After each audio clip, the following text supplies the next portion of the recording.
Hello friends, in previous lecture we saw how to draw structure of glucose as well as ribose.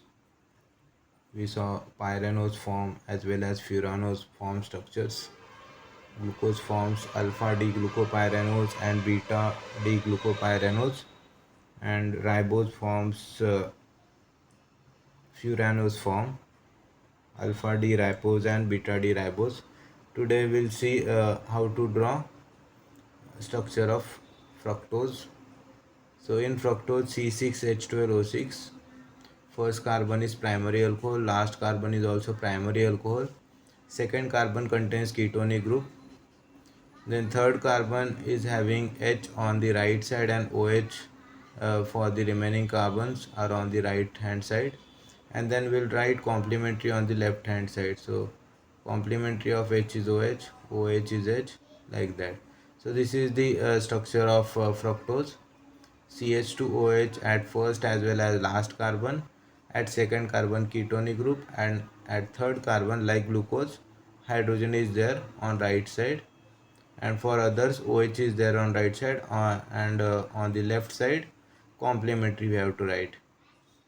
Then we'll saw alpha and beta fructofuranones. So again this OH secondary alcohol will react with ketone to form a hemiketal.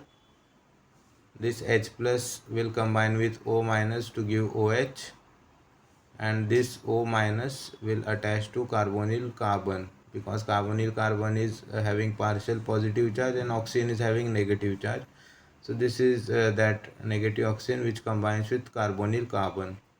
So this is alpha D fructofuranose, where OH group is at right and the CH2OH group is written at left. And in case of beta D fructofuranose, all the other things are same, just we have to write OH on the left side and CH2OH on the right side. And then we can draw the furanose form of fructose. So the groups which are on right side we have to write them below. First draw a 5-membered ring. We can see a 5-membered ring here, 1 2 3 4 and 5. So 5-membered ring is there. OH group is on the right side, so it is written below. The next one is H, so H is written below. Next is OH, so OH is written below. And then in between H and CH2OH always write CH2OH above and H below. Similarly we will write for beta D fructofuranones. They are anomers of each other. Only difference is this carbon, anomeric carbon. In case of beta, OH is above and CH2OH is below. So like that we can draw. Here it must be CH2OH.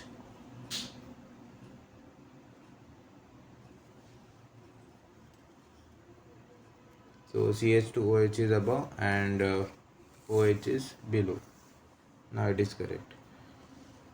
Now next we'll discuss structure of sucrose. Sucrose is dextrorotatory plus 66.5 degrees Celsius degrees. On hydrolysis with dilute HCl or sulfuric acid, it gives equimolar mixture of alpha D glucose and beta D fructose. Since the lever rotation of fructose is minus 92.4 degree is greater than the dextro rotation of glucose, that is plus 52.7 degree, the hydrolysis product have net lever rotation. Hence hydrolysis of sucrose is also called inversion of sucrose, because optical rotation is changed. In case of sucrose it is positive, and in case of that hydrolysis product we are getting glucose and fructose, and the overall rotation is negative. So rotation is changed, therefore it is called inversion of sugar. And this is the diagram for sucrose. 1,2 glycosidic linkage is involved in this reaction. Water molecules go out. Alpha D glucose, which we saw already in previous video, and beta D fructose, which we just saw. So one position of alpha and second position of beta will form a glycosidic linkage.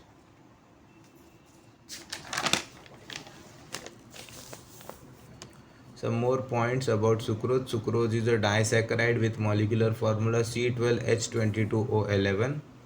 The glycosidic bond in sucrose is formed between C1 of alpha D glucose and C2 of beta D fructose, which we just discussed. Hence, the linkage is called alpha beta 1 2 glycosidic linkage.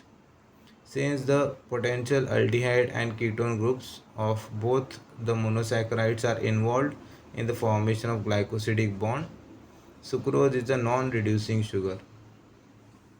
Because it does not contain any potential aldehyde or a ketonic group free, it is involved in glycosidic bond, so that's why sucrose is a non-reducing sugar.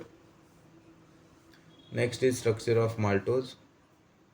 Maltose is a disaccharide with 2 alpha D glucose units. Its molecular formula is C12H22O11.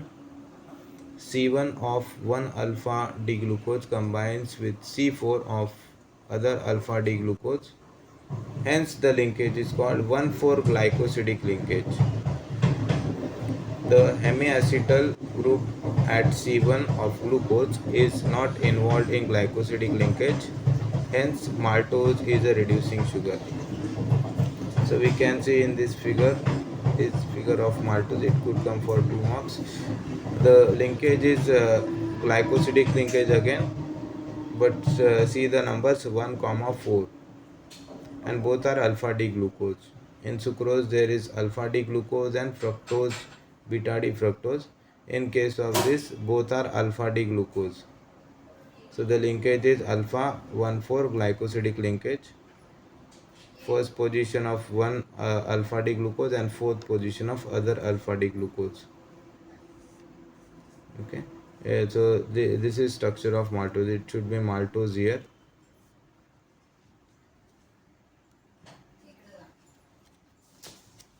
We'll write here.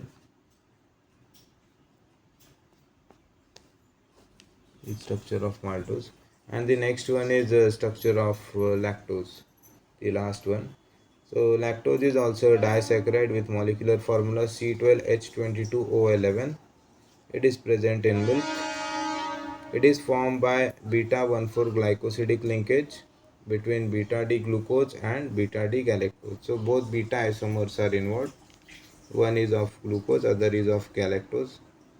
The hemiacetal group at C1 of glucose unit is not involved in glycosidic linkage.